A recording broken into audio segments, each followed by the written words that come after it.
Arkansas, grew up in a small town, and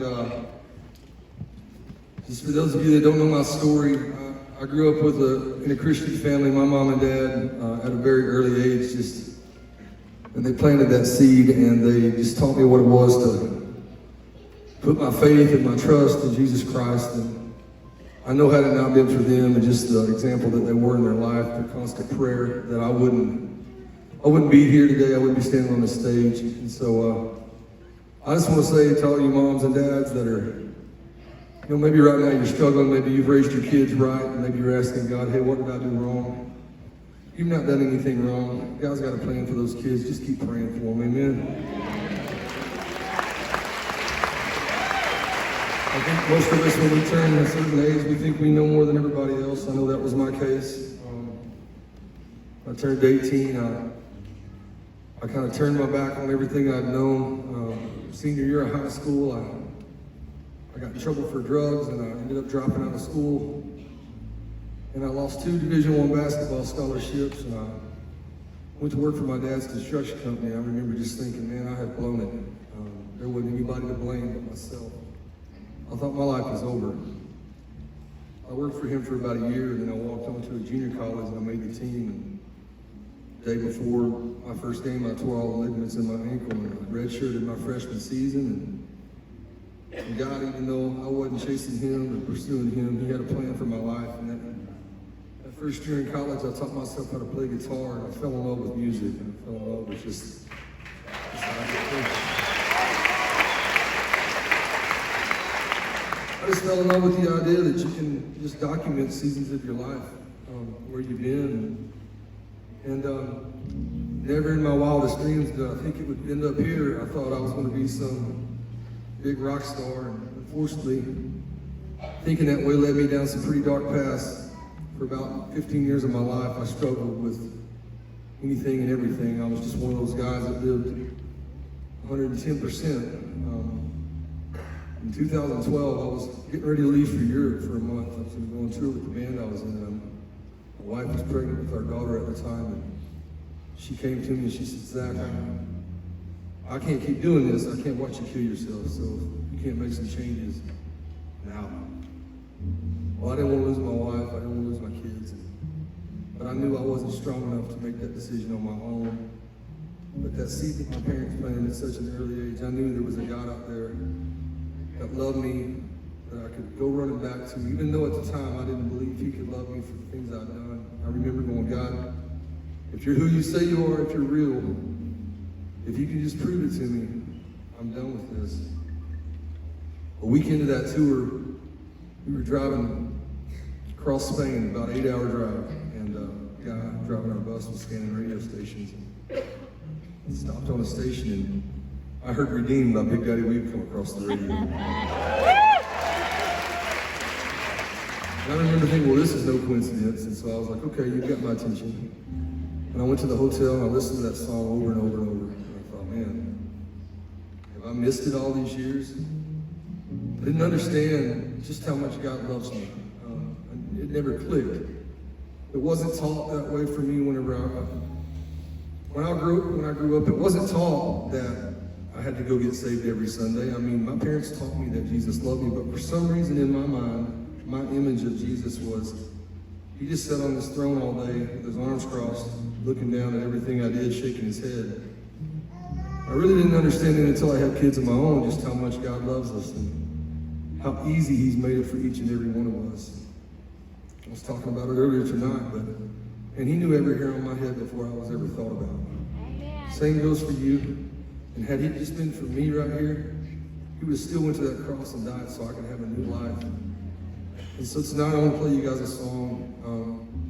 It's one of my favorite songs I've ever been a part of writing. And just the idea behind it is, if you can just imagine for a moment, just this table that stretches as far and wide as you can possibly see. And there's a chair with your name sitting there. And all you got to do, walk up and pull that chair out and sit down with the Father.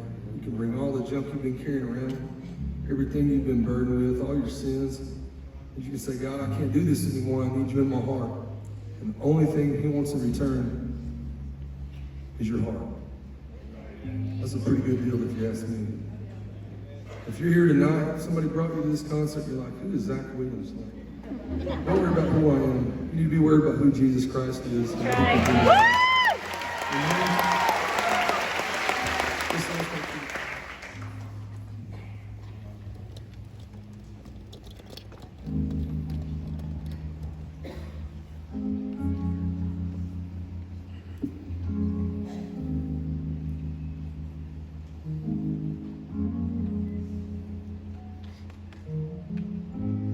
You're the voice so low that's called. There's a chair that waits for you, and a friend who understands everything you're going through.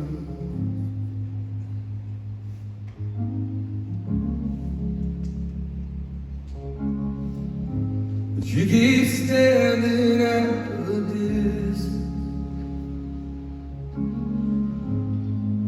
in the shadow of your sin. Here's a light of hope that shines. Won't you come and take your place and bring it all to the table? Nothing he has seen before.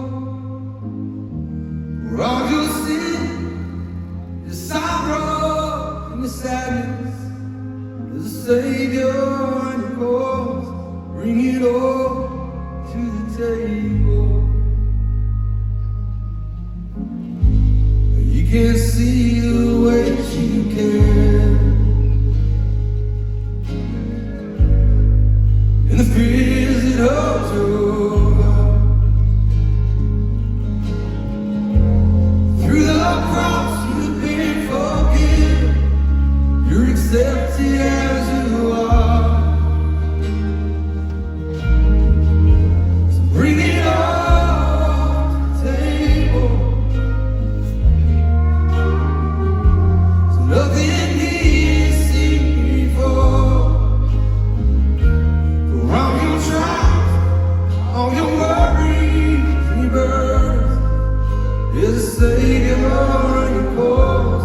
Bring it all to the table. Bring it all.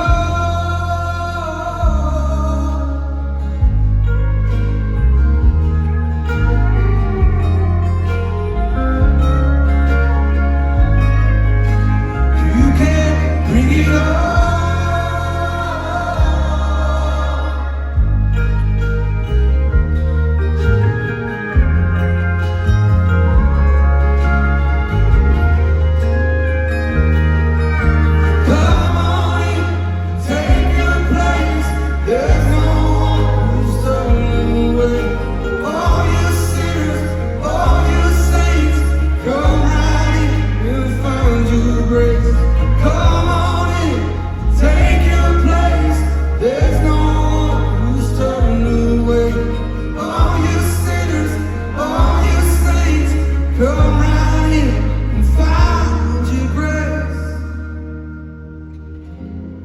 Bring it all to the table.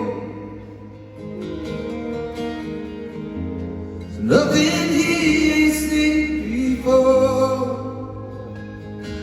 For all your sin and your sorrow and your sadness, there's a Savior on your cross.